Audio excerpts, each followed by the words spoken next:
Hello friends, welcome to CCD complete course destination. आज हम स्वागत करते हैं आपका और आज का हमारा चैप्टर नंबर है third, pair of linear equations in two variables.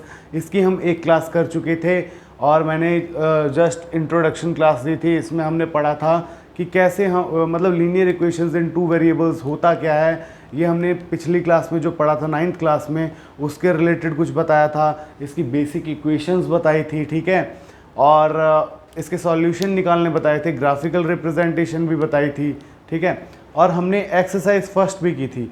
आज हम मूव ऑन करेंगे अगले कॉन्सेप्ट के साथ और इसी के साथ हम एक्सरसाइज सेकंड एक्सरसाइज भी कोशिश करेंगे कंप्लीट करें इसी क्लास में, ठीक है। तो देखिए, शुरू करते हैं कॉन्सेप्ट से। आपको मैंने बताया था कि टू वेरिएबल्स की इक्वेशंस कैसे लिखते हैं, ax plus B Y plus C. अगर मान लो हमारे पास दो इक्वेशंस हैं तो इसमें a, b और c दोनों इक्वेशंस में अलग अलग हो सकते हैं, लेकिन वेरिएबल सेम होंगे क्योंकि वेरिएबल तो दो ही है ना। इन टू वेरिएबल्स की इक्वेशंस हैं, दो वेरिएबल है तो दो ही वेरिएबल होंगे, एक वेरिएबल है x और एक वेरिएबल है y। इसमें देखो a1, b1 और c1 क्या है, मैंने आपको पहले भी बताया था। a1 is coefficient of x, b1 is coefficient of y and c1 is a constant। Same second में a2 coefficient of x, b2 coefficient of y and c2 is constant. अब बात ये आती है कि हमको रिप्रेजेंटेशन के बारे में पढ़ना है, ग्राफिकल रिप्रेजेंटेशन के बारे में। इससे पहले आपको ये तीन चीज़ें याद करनी है। इंटरसेक्टिंग लाइंस कौन कौन सी होती हैं, जैसे कोई भी दो लाइंस एक दूसरे को इंटरसेक्ट कर रही हैं, ये पॉइंट पे इंटरसेक्ट कर रही है लाइन, तो उस कंडीशन में क्या होगा, a1/a2 is not equal to b1/b2। मतलब वो देखो इक्वेशंस देखो, ये लाइन 1 की इक्वेशन है, ये लाइन 2 की इक्वेशन है। इसका जो a1 और a2 होगा उसका रेशियो b1 और b2 के रेशियो के बराबर बिल्कुल नहीं होगा, ये यहाँ पे लिखा है। और इसको हम कहते हैं कंसिस्टेंट लाइन है, ठीक है। कंसिस्टेंट ग्राफ बनेगा इसका दोनों लाइनों का, ठीक है। इसी तरह अगर कोइंसिडेंट लाइंस की बात करें, कोइंसिडेंट लाइंस होती हैं जो एक दूसरे के ऊपर ही चलती हैं। ये दो लाइन है देखो, ये है आपकी दो लाइन, ये x है और ये y है, ये x है और ये y है। कोइंसिडेंट लाइंस क्या होती हैं, जो एक दूसरे के ऊपर चलती हैं, हमेशा एक दूसरे के ऊपर चलती हैं, एक दूसरे के पाथ को फॉलो करेंगी, ठीक है, वो होती है कोइंसिडेंट लाइंस। और ये भी कंसिस्टेंट होती है, क्योंकि कंसिस्टेंट मतलब कि क्या ये एक दूसरे को काट रही है। देसी भाषा में, ज़्यादा इंग्लिश में मत घुसो, देसी भाषा में बात करें तो कंसिस्टेंट मतलब होती है क्या ये एक दूसरे को काट रही है, जो काट रही है वही सॉल्यूशन होता है इसका, ठीक है। अब यहाँ पे ये काटने का सवाल ही नहीं उठता, ये एक दूसरे के ऊपर ही चल रही है, तो ये एक पॉइंट पे नहीं काटेगी, ये इन्फिनिटी नंबर ऑफ टाइम्स काटेगी एक दूसरे को। मतलब कि एक दूसरे के ऊपर चल रही है, कोई भी पॉइंट उठा लो, उस पॉइंट पे दोनों लाइन आएंगी। यहाँ पे क्या होगा, सिर्फ एक ही पॉइंट पे दोनों लाइन मीट करेंगी। एक पॉइंट ऐसा होगा जिसपे दोनों लाइन होंगी और यहाँ पे हर किसी पॉइंट पे दोनों लाइन मिलेंगी। अब बात आती पैरेलल लाइंस की। अब आप खुद सोचो, क्या पैरेलल लाइन कभी मीट करती हैं? नहीं। तो पैरेलल लाइन की कंडीशन देख लीजिए, a1/a2 is equal to b1/b2, but condition है कि c1/c2 के बराबर नहीं होना चाहिए, और वो होता है इनकंसिस्टेंट मतलब कभी भी एक दूसरे को मीट नहीं कर रही है, ठीक है। तो ये कंडीशंस आपको याद रखनी, कंसिस्टेंट और इनकंसिस्टेंट, और ये वाले रेशियोज आपको याद करने हैं। a1/a2 is not equal to b1/b2। Direct question आएगा आपको, वो पूछ लेगा, दो लाइन दे देगा, बोलेगा कि इसमें बताइए कि ये इंटरसेक्टिंग है, कोइंसिडेंट है या पैरेलल है, ठीक है। तो चलिए, आपका थ्योरी यही है सेकंड एक्सरसाइज की, ठीक है। तो हम एक्सरसाइज शुरू करते हैं। आपकी एक्सरसाइज 3.1 हो चुकी थी, 3.2 करते हैं। एक्सरसाइज 3.2 आपका फर्स्ट क्वेश्चन क्या कहता है, देखो फर्स्ट क्वेश्चन का एक पार्ट मैं करा देता हूँ, दूसरा पार्ट आपको करना है। टाइम की कमी की वजह से सारे क्वेश्चंस तो मैं नहीं करा पाऊंगा, पर जो जो इंपॉर्टेंट क्वेश्चंस होंगे वो मैं सारे करवा दूंगा, ठीक है। जैसे कि क्वेश्चन नंबर फर्स्ट का एक पार्ट करा देता हूँ, सेकंड का एक पार्ट कराता हूँ, थर्ड का एक पार्ट करा दूंगा, फोर्थ का भी एक पार्ट कराऊंगा, फिफ्थ सिक्स सेवन्थ में से एक क्वेश्चन करा दूंगा, बाकी आपने खुद करने, ठीक है। इसमें आपको कॉन्सेप्ट इससे क्लियर हो जाएंगे। बाकी अगर आपको ज़रूरत पड़ेगी तो आप मेरे को मेरे टेलीग्राम ग्रुप पे आप मैसेज कर सकते हैं, ठीक है। टेलीग्राम का जो लिंक है वो आपको डिस्क्रिप्शन में मिल जाएगा आराम से, ठीक है। वहाँ पे आप टेलीग्राम को हमारे टेलीग्राम चैनल को ज्वाइन कर सकते हैं। वहाँ पे आपको सारे क्वेश्चंस के सॉल्यूशंस मिल जाएंगे। आप जो भी प्रॉब्लम हो आप वहाँ पे दीजिए, हम आपको देंगे वहाँ पे, ठीक है। वहाँ पे सॉल्यूशन देंगे। और इन फ्यूचर हम वहाँ पे एग्ज़ाम्स की पीडीएफ भी वहाँ पे देंगे आपको, ठीक है। एग्ज़ाम्स की पीडीएफ, चैप्टर के नोट्स वगैरह सारी पीडीएफ आपको वहाँ पे मिल जाएंगी, ठीक है। अब हम चलते हैं आपके क्वेश्चन की तरफ। क्वेश्चन नंबर फर्स्ट का फर्स्ट पार्ट देखिए। उसने कहा है कि एक क्लास नंबर 10th है। उसने कहा क्लास 10th है। कौन सी क्लास है? क्लास है 10th। और 10th क्लास में उसने कहा कितने बच्चे हैं? 10 स्टूडेंट्स। और स्टूडेंट्स में गर्ल्स भी आती हैं और बॉयज़ भी आते हैं। मैं पूरी थ्योरी नहीं लिख रहा हूँ, आपको खुद लिखना है ये, ठीक है। हम मान लेते लेट, मैंने आपको पहले भी बताया था कैसे मानना है, ठीक है। लेट गर्ल्स को क्या लिख दिया हमने? x। और बॉयज़ को क्या लिख दिया? y, ठीक है। ये हमने मान लिया है, ठीक है। और उसने क्वेश्चन में क्या पूछा है कि दोनों मिला के 10th क्लास में 10 स्टूडेंट्स हैं जिन्होंने क्लास 10th के 10 स्टूडेंट्स ने क्विज कंपटीशन में पार्टिसिपेट किया था। उसमें गर्ल्स की नंबर था x, बॉयज़ का था y, ठीक है। उसके बाद उसने क्या कहा? Find the number of boys if the number of girls is more than the number of boys.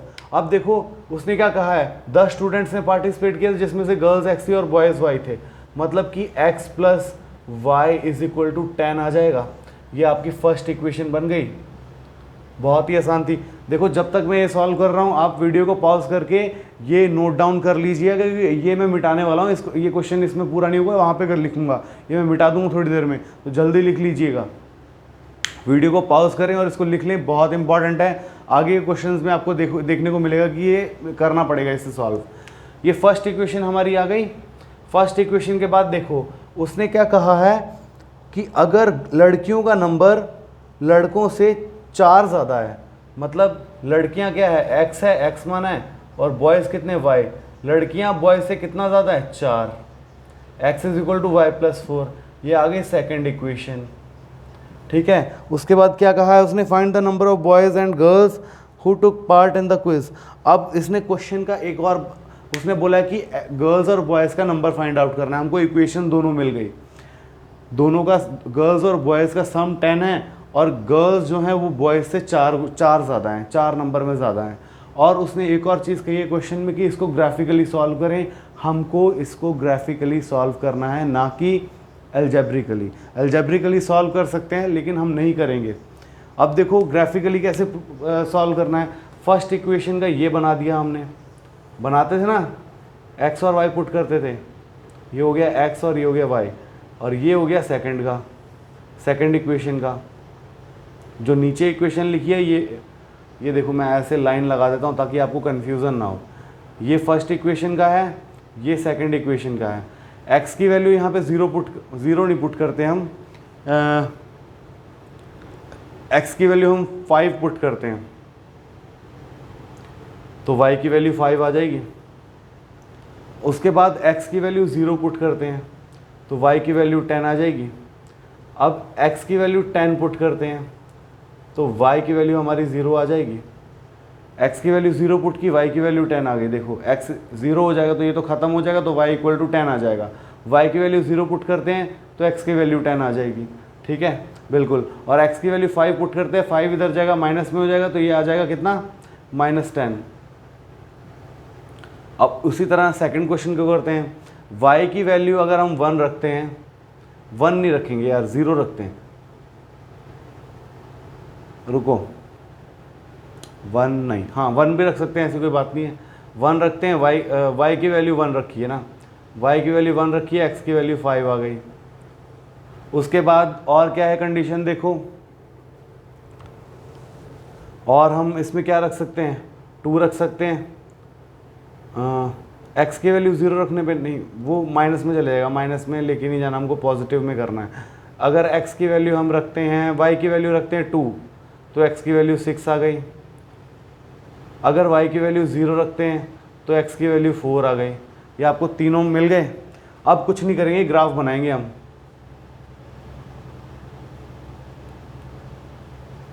चलो आ जाओ, ग्राफ बनाओ इजीली। अब देखो दोनों जो टर्म्स हैं पॉजिटिव हैं, तो हम पॉजिटिव को ज़्यादा लंबा ले लेंगे और नेगेटिव को छोटा ले लेंगे, ठीक है, ताकि हमको ग्राफ में रिप्रेजेंट करने में कोई परेशानी ना हो, ठीक है। ये हो गई आपकी एक्स एक्सिस, ये हो गई वाई एक्सिस। अब इसको डिवाइड करो। देखो माइनस साइड में मैं नंबर्स नहीं लिख रहा हूँ, रिप्रेजेंट नहीं कर रहा हूँ, क्योंकि हमारी सारी की सारी वैल्यूज़ पॉजिटिव में। देखो कैसे करेंगे, 1 2 3 4 5 6 7 8 9 10 11।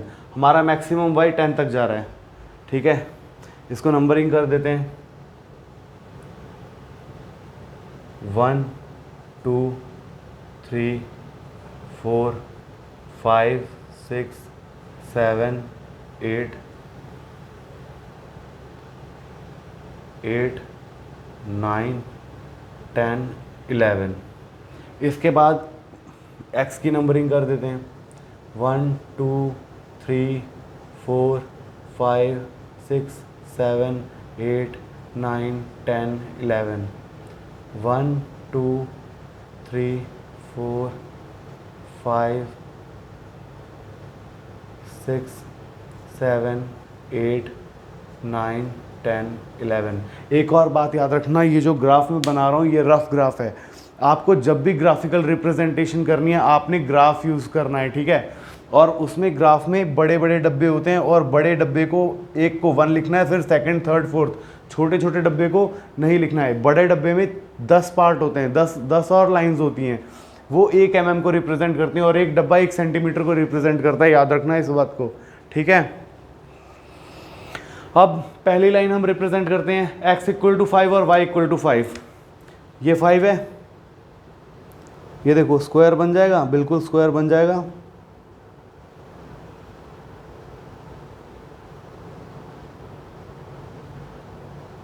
ये आ गया पॉइंट आपका, ठीक है। उसके बाद क्या है, 0 और 10। x की वैल्यू 0 और y की वैल्यू 10 है, ये आ गया। उसके बाद है 10 और 0, ये आ गया 10 और 0। तो ये लाइन आपकी सीधी सीधी ऐसे, बिल्कुल सीधी लाइन आ जाएगी ऐसे, ठीक है। थोड़ी सी राउंड लग रही होगी आपको, लेकिन ये स्ट्रेट लाइन है, क्योंकि ये रफ डायग्राम है, ये ग्राफ पे रिप्रेजेंट नहीं किया है हमने। आपने ग्राफ पे करना है जब भी करना है। और इस लाइन का नाम दे देते हैं हम क्या, इस लाइन का नाम दे देते हैं हम x + y = 10। x + y = 10। अब देखो सेकंड इक्वेशन करते हैं, x की वैल्यू 5 पुट करो और y की वैल्यू 1। 5 और 1, ये आ गया आपका लाइन, ये पॉइंट आया। उसके बाद सेकंड पॉइंट देखो, 6 और 2, x की वैल्यू 6 पुट की और y की वैल्यू 2,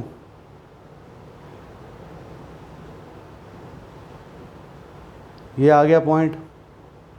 इसके बाद एक और है, 4 और 0, x की वैल्यू 4 है और उसकी वैल्यू 0 है, ये रहा पॉइंट। अब ये लाइन कैसे जा रही है देखो, सॉरी,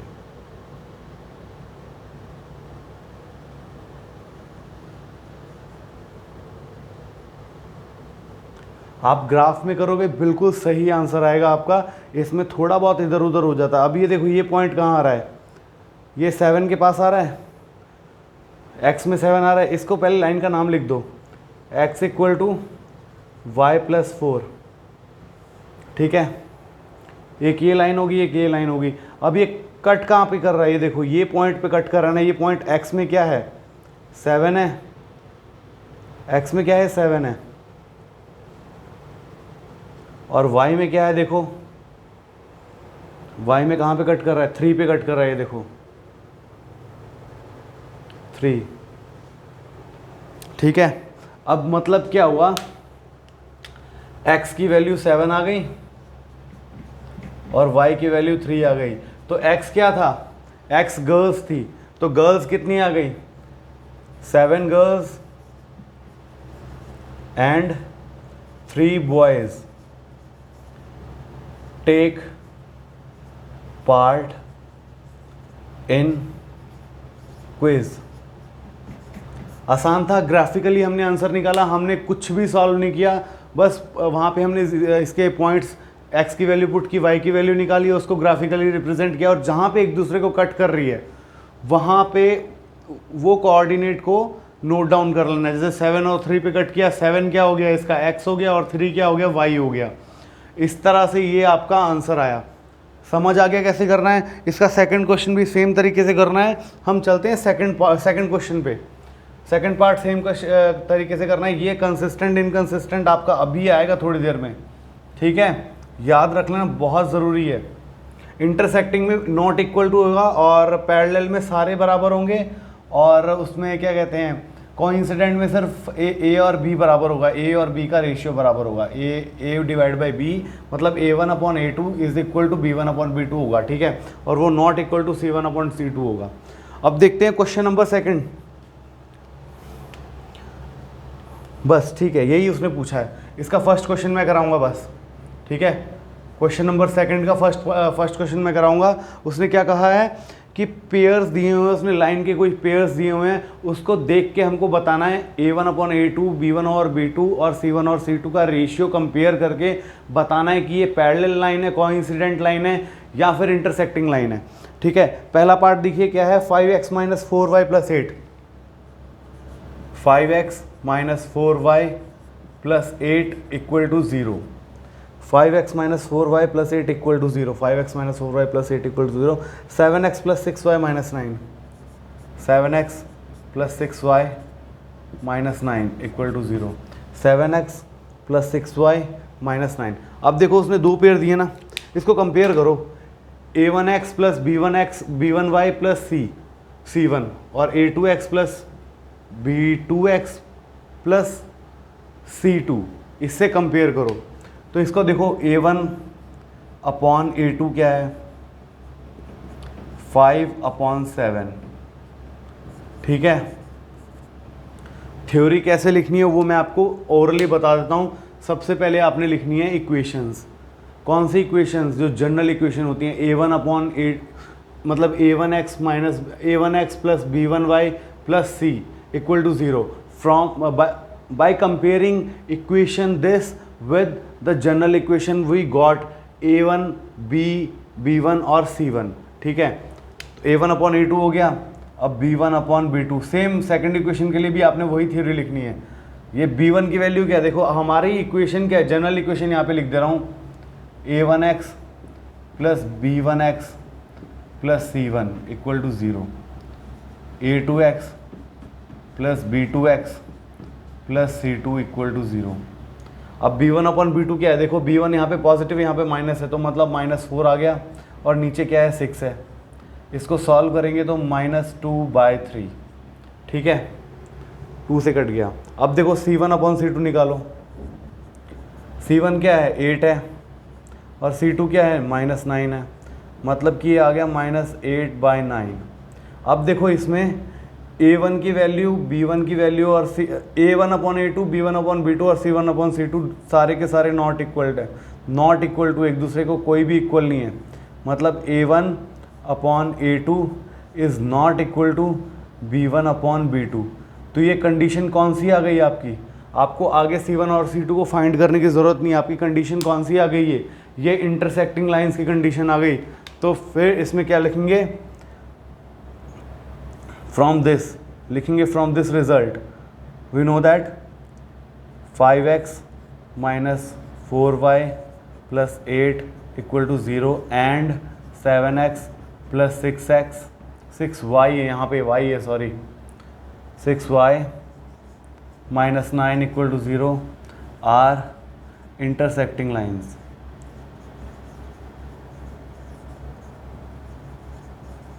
इंटरसेक्टिंग लाइंस समझ में आ गया कैसे करना है? हमको क्या बताना था कि ये इंटरसेक्टिंग है और पैरेलल है या कोइंसिडेंस है, तो ये इंटरसेक्टिंग लाइंस है, यहाँ पे वाई आ जाएगा, ठीक है। ये गलती हो गई थी, गलती से लिख दिया था, देख के करेक्ट कर लेना। अब चलते हैं थर्ड क्वेश्चन पे, अपने पास टाइम बहुत कम है, थर्ड क्वेश्चन पे जल्दी से चलते हैं। थर्ड क्वेश्चन क्या कह रहा है, कंसिस्टेंट और इनकंसिस्टेंट, सेम चीज़ आपने करना है, देखना है कि पैरेलल है या फिर कोइंसिडेंट है या फिर इंटरसेक्टिंग है। पैरेलल की कंडीशन में वो इनकंसिस्टेंट हो जाएगी, बाकी सभी कंडीशंस में, मतलब कोइंसिडेंट कंडीशन हो चाहे इंटरसेक्टिंग कंडीशन हो, दोनों कंसिस्टेंट होती है। आप खुद करेंगे, मैं ये नहीं करवाने वाला, फालतू में टाइम वेस्ट होगा, ठीक है। और फोर्थ क्वेश्चन भी सेम है, फोर्थ क्वेश्चन में भी देखना है कंसिस्टेंट है या इनकंसिस्टेंट है। अगर कंसिस्टेंट होती है तो उसकी ग्राफिकल रिप्रेजेंटेशन करनी है। ग्राफिकल रिप्रेजेंटेशन मैंने आपको बता दी है कैसे करनी है, आपने ऐसे ही करनी है। सबसे पहले उसमें चेक करना है कि वो A1/A2, B1/B2 और C1/C2 को निकालना है और चेक करना है कि क्या वो बराबर आ रहे हैं या फिर कौन सी कंडीशन फॉलो कर रहा है, पैरेलल की फॉलो कर रहा है या फिर कोइंसिडेंट की फॉलो कर रहा है या फिर इंटरसेक्टिंग की फॉलो कर रहा है। तो सबसे बड़ी बात क्या हो रही है कि ये अगर पैरेलल कंडीशन आएगी तो वो इनकंसिस्टेंट हो जाएगा, तो वो सॉल्व ही नहीं करना है फोर्थ क्वेश्चन में। हम चलते हैं फिफ्थ क्वेश्चन पे। हाँ, फिफ्थ क्वेश्चन इंटरेस्टिंग है, देखिए फिफ्थ क्वेश्चन इंटरेस्टिंग है, बहुत ही इंटरेस्टिंग। फिफ्थ क्वेश्चन हम करेंगे, ठीक है।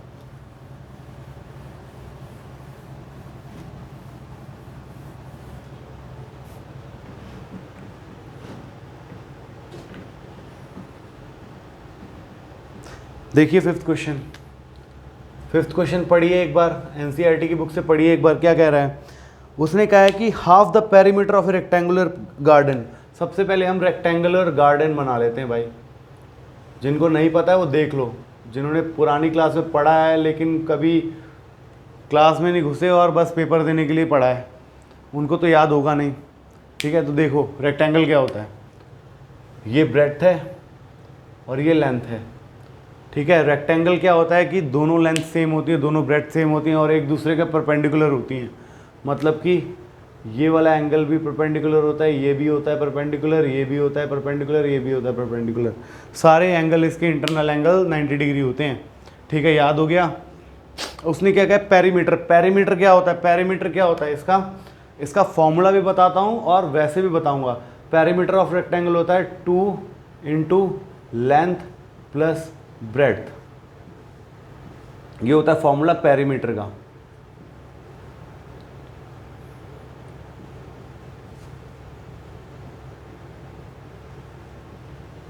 पेरीमीटर का फॉर्मूला आ गया।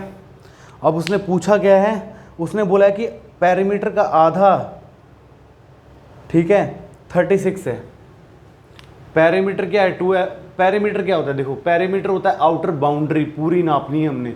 अगर पूरी बाउंड्री नाप रहे हैं तो एक बार एल आ रहा है, 2 बार एल आ रहा है, ब्रेड्थ भी एक बार आ रहा है और ब्रेड्थ 2 बार आ रहा है। मतलब लेंथ प्लस ब्रेड्थ कर देंगे दोनों को, उसको 2 से मल्टीप्लाई करेंगे तो पेरीमीटर आ जाएगा। उसने हमको क्या दिया है, ये दिया है हमको पेरीमीटर बाई 2। मैं जो ब्लैक से लिख रहा हूँ गिवन है, ठीक है। ये गिवन नहीं है, ये आपको याद रखना है। पेरीमीटर बाई 2 कितना है, पी को, पेरीमीटर को पी से डिनोट कर रहा हूँ, ठीक है। 36 मीटर, 36 मीटर क्या है, पेरीमीटर का हाफ उसने दिया है। और उसने क्या बोला है, length, whose length is 4 metre, ठीक है। लेंथ क्या है, 4 metre more than its width. मान लेते हैं लेट लेंथ क्या है x और ब्रेड्थ क्या है y। उसने क्या बोला, लेंथ कितनी है, लेंथ मतलब x आ गया, x इक्वल टू कितना है, 4 मीटर मोर देन y, मतलब y प्लस 4। लेंथ ब्रेड्थ से 4 मीटर ज़्यादा है, ठीक है। अब एक और बात याद रखो, पेरीमीटर का फॉर्मूला मैंने आपको बता दिया, उसमें x और y की वैल्यू पुट करो। ये आपकी फर्स्ट इक्वेशन आ गई, ठीक है। सेकंड इक्वेशन क्या आएगी, 2 लेंथ की जगह आ जाएगा x, ब्रेड्थ की जगह आ जाएगा y और इज इक्वल टू कितना आ जाएगा, 36। p बाई 2 36 है, तो हमको क्या करना है, इसको 2 से डिवाइड कर देंगे, बिल्कुल नहीं, p बाई 2 36 है, मतलब ये तो फुल पैरामीटर है, इसको 2 से डिवाइड कर देंगे तो ये 36 आ जाएगा। अब समझ आया ये कैसे आया, इसको अब फर्दर सॉल्व कर लेता हूँ, पहले उसके बाद बताता हूँ। x plus y is equal to 36। ये आ गई आपकी सेकेंड इक्वेशन। अब ये आया कैसे? पैरामीटर क्या होता है? 2l plus B, 2l plus B, अभी 2 को छोड़ दो, इज इक्वल टू हमको नंबर चाहिए। यहाँ पे पैरामीटर क्या है? यहाँ पे पैरामीटर का आधा दिया हुआ है, तो पैरामीटर का 2 से डिवाइड कर देंगे, 36 आ जाएगा, आधा हो जाएगा बिल्कुल। ठीक है, हो गया सॉल्व।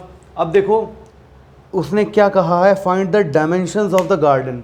अब आपके पास दो तरीके हैं, ग्राफिकली भी सॉल्व कर सकते हैं और वैसे तो आप सॉल्व कर सकते हैं क्या कहते हैं, मतलब इससे दूसरे मेथड से। दूसरा मेथड अलजेब्रिक मेथड है। अलजेब्रिक मेथड आपकी ये एक्सरसाइज में है नहीं, पर हम इसमें अलजेब्रिक मेथड भी लगा सकते हैं। कैसे लगा सकते हैं वो अगली क्लास में डिस्कस, अगर आप कहेंगे तो इसी क्लास में डिस्कस करा दूंगा, इतना ज़्यादा कोई हार्ड एंड फास्ट है नहीं। ठीक है, देखो ग्राफिकली तो आपको आ गया, जैसे हमने फर्स्ट क्वेश्चन में ग्राफिकली सॉल्व किया था वैसे ही ग्राफिकली करेंगे।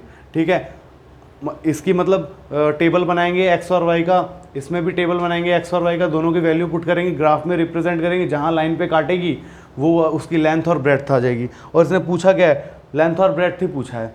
हम ऐसे कैसे करेंगे, देखो अलजेब्रिक एक्सप्रेशन से कैसे करेंगे, x equal to y plus 4 लिखा है, अगर y को हम इधर ले आएंगे तो ये आ जाएगा x minus y equal to 4।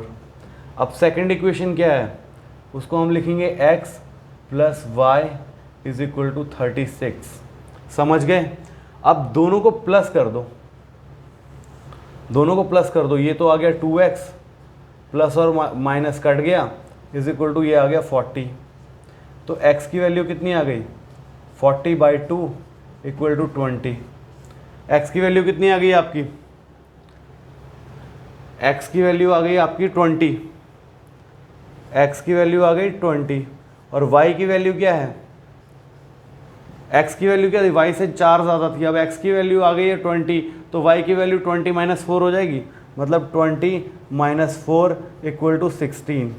तो आपकी लेंथ आ जाएगी 20 और ब्रेड्थ आ जाएगी 16। यही उसने डायमेंशंस पूछे हैं। ये तो हो गया अलजेब्रिकली। ग्राफिकली मैंने आपको करा दिया है, कल मैं ये मेथड समझाऊंगा नहीं, अलजेब्रिकली मेथड मैंने आपको बता दिया कैसे सॉल्व करते हैं, इसके रिलेटेड सिर्फ क्वेश्चंस कराऊंगा, और जो अगर कोई और कॉन्सेप्ट होगा जो आपको समझाना चाहिए वो मैं समझा दूंगा। पैरामीटर का फॉर्मूला आपको याद रखना है, इसमें यहाँ पे पैरामीटर का हाफ दिया है, इसलिए हमने इसको पैरामीटर को हाफ कर दिया तो 36 के बराबर आ गया। ये समझ आ गया। उसके बाद हमने दोनों इक्वेशन को लिया, यहाँ पे प्लस था यहाँ पे माइनस था, दोनों को प्लस कर दिया है, तो यहाँ पे 2x आ गया, यहाँ पे ये दोनों कट गए, यहाँ पे 40 आ गया, तो x की वैल्यू 40/2 इक्वल टू 20 आ गया। x की वैल्यू 20 आ गई तो y की वैल्यू क्या आ जाएगी, 20 माइनस 4 16। आसान था, सॉल्व हो गया। नेक्स्ट क्वेश्चन देखते हैं। 6 क्वेश्चन आप खुद करेंगे, आपको सिर्फ एज्यूम करनी है, कोई भी इक्वेशन एज्यूम करनी है, a1/a2 b1/b2 और c1/c2 को याद रखते हुए कि कौन सी कंडीशन उसने पूछी है। इंटरसेक्टिंग लाइंस में a1/a2 is not equal to b1/b2 होता है ना, वो कंडीशंस फॉलो करनी है और आपको खुद लिखनी है, मतलब इसकी मतलब ये है लीनियर इक्वेशन है, इसकी लाइंस की खुद लिखनी है। तो 6 क्वेश्चन आप खुद करेंगे और ग्राफ है, 7th में ग्राफ है, तो मुझे नहीं लगता कि ग्राफ बनाने में आपको कोई प्रॉब्लम होगी। मैंने आपको ग्राफ बनाना बता दिया, ठीक है, अलजेब्रिक रिप्रेजेंटेशन बता दिया, अलजेब्रिक से कैसे हम सॉल्व करते हैं, कैसे वैल्यू निकालते हैं, ठीक है, एग्जैक्ट वैल्यू हमने कैसे निकाली अलजेब्रा से वो भी बता दिया, अलजेब्रिक मेथड से, और ग्राफिकल मेथड से कब कैसे वैल्यू निकालती है वो भी बता दी। जो कोइंसिडेंस करती है एक पॉइंट में, हमेशा लाइन कोइंसिडेंस करती, कोइंसिडेंस नहीं सॉरी इंटरसेक्ट करती है, हमेशा दो लाइन्स एक पॉइंट पे इंटरसेक्ट करेगी, उसको इंटरसेक्शन लाइंस बोलेंगे, और वो पॉइंट ही उसका सॉल्यूशन हो जाएगा। तो यहाँ पे वही पॉइंट निकलना था, जैसे कि वो इंटरसेक्टिंग ये लाइंस निकली, हमने फर्स्ट क्वेश्चन किया था उसमें ग्राफिकल रिप्रेजेंटेशन देखी थी, एक पॉइंट पे क्रॉस कर रही थी, वो पॉइंट आ गया हमारा, उससे हमको गर्ल्स भी पता चल गई, बॉयज़ भी पता चल गए थे। तो वैसे ही ये क्वेश्चंस हैं, बहुत ही आसान है, कुछ भी हार्ड एंड फास्ट नहीं है। और अगर आपने ये ग्राफिकल रिप्रेजेंटेशन और एल्जेब्रिक मेथड से देख लिया ना, आपके पक्का है 5 नंबर तो पक्का है इस चैप्टर में। बहुत ही आसान चैप्टर है, कुछ भी हार्ड नहीं है। मुझे नहीं लगता इसमें कुछ भी हार्ड एंड फास्ट था जो आपको समझ नहीं आया होगा या बाउंसर ऊपर से गया होगा, ठीक है। तो आज की क्लास हम यहीं ख़त्म करते हैं। आपके लिए होमवर्क है 6 और 7 क्वेश्चन करना है, और जो मैंने क्वेश्चंस एक एक पार्ट कराए हैं, बाकी के सारे क्वेश्चंस भी आपको खुद ही करने हैं। वो प्रैक्टिस करो। अगर कोई भी प्रॉब्लम आती है, टेलीग्राम का लिंक आपको डिस्क्रिप्शन में मिल जाएगा, आप मुझे वहाँ पे मैसेज कीजिए। जो भी प्रॉब्लम होती है प्रॉब्लम्स के साथ मैसेज कीजिए, या फ़ोटो क्लिक करके उस पर सेंड कर दीजिए, मैं फ़ोटो देखूंगा, उसमें कोई भी प्रॉब्लम जो होगी मैं सॉल्व करके आपको बता दूंगा। और टेलीग्राम पे आपको पीडीएफ भी मिलेंगे, स्टडी नोट्स मिलेंगे, साथ में उसके आपको एग्ज़ाम पॉइंट ऑफ व्यू से इंपॉर्टेंट नोट्स मिलेंगे, ठीक है। जो क्वेश्चंस होंगे उसके सॉल्यूशन तो मिलेंगे, जो आपको सॉल्यूशन चाहिए क्वेश्चंस के वो भी मिलेंगे। इसके अलावा आपको वहाँ पे तैयारी कराई जाएगी एग्ज़ाम्स की तैयारी कराई जाएगी। एक बार हमारा पूरा सिलेबस कवर हो जाए, सिलेबस कवर होने के बाद वहाँ पे आपको डेली टू डेली एग्ज़ाम्स की तैयारी कराई जाएगी। आपका बोर्ड की क्लास है तो आपके लिए स्पेशल तैयारी कराई जाएगी कि मतलब आप एनसीईआरटी का कोई भी टॉपिक मिस नहीं करेंगे, और हम यहाँ पे तो कोई नहीं मिस करने वाले, आपको क्लास कोई मिस नहीं करनी है बस, ठीक है। इसी के साथ लेते हैं ब्रेक, मिलेंगे आपकी नेक्स्ट क्लास में। Thank you and have a nice day.